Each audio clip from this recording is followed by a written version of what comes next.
ನಮ್ಮ ಯೂಟ್ಯೂಬ್ ಚಾನಲ್ಗೆ ಆತ್ಮೀಯವಾದ ಸ್ವಾಗತ. ಇವನ ಹೆಸರು ಆಕಾಶ್ ಬೆನ್ನೂರು. ಇವನು 7ನೇ ತರಗತಿಯಲ್ಲಿ ಓದುತ್ತಿದ್ದಾನೆ. ಸರ್ಕಾರಿ ಹಿರಿಯ ಪ್ರಾಥಮಿಕ ಶಾಲೆ ಬಶಿದೋನಿ. ಯಾವ ರೀತಿಯಾಗಿ ಹೇಳ್ಬೋದು, ಹಾಗೆ ಎರಡು ಬಗೆಯನ್ನು ಸೀದರ ಜೊತೆಗೆ ಉಲ್ಟಾ ಯಾವ ರೀತಿಯಾಗಿ ಹೇಳ್ಬೋದು ಅನ್ನೋದನ್ನು ಈಗ ನಮ್ಮ ವಿದ್ಯಾರ್ಥಿಗಳಿಗೆ ಹೇಳಿ ತೋರಿಸ್ತಾನ. ಸರಿ, ಹೇಳಪ್ಪ. ಯಾರು ಹೇಳು. 2022 ಮತ್ತೆ 18 27 27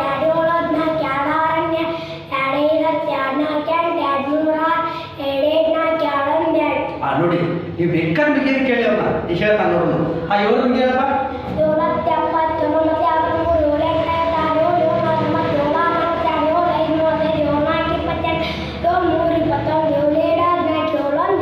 ನೋಡಿ, ಎಷ್ಟು ಸುಲಭವಾಗಿ ಹೇಳ್ತಾನಲ್ಲ. ನೋಡೋಣ, 30ರವರೆಗೆ ಹೇಳ್ತಾನಂತ. 9 ಹೇಳಪ್ಪ. 13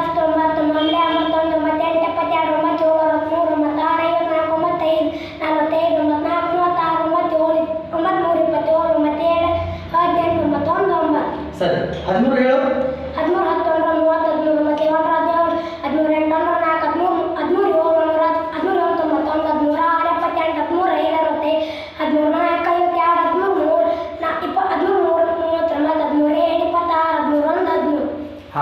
15 ಹೇಳು.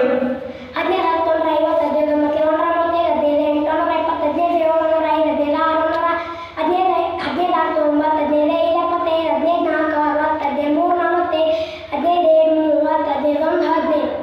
ಸೂಪರ್. 18 ಹೇಳಪ್ಪ. 18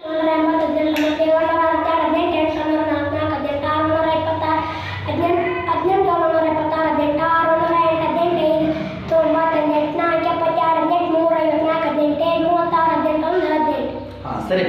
ಈಗ ನೋಡಿ, ಕೇಳ್ರಿ ನೀವು. ಆ ಮುಂದಿನೆಲ್ಲ ರೆಗ್ಯುಲರ್ ಆಗಿ ಹೇಳ್ತಾನ. 19 20 30 ತನಕ ಹೇಳಪ್ಪ. 23 40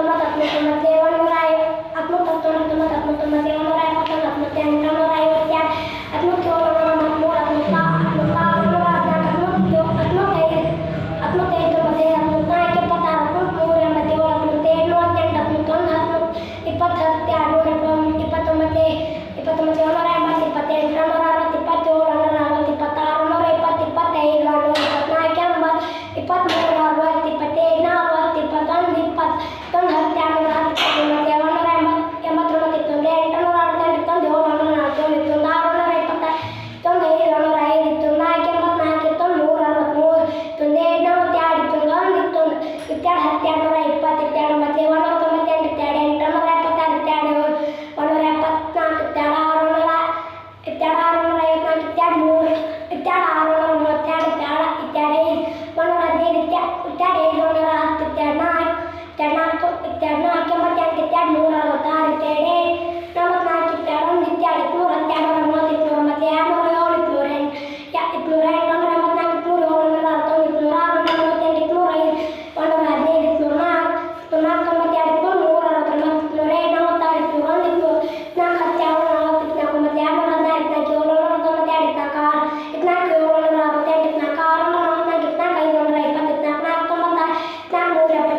ವೀಕ್ಷಕರೇ, ಇನ್ನು ನಮ್ಮ ವಿದ್ಯಾರ್ಥಿ 30ರವರೆಗೂ ಉಲ್ಟಾ ಮಗ್ಗಿಯನ್ನು ಹೇಳ್ತಾನೆ.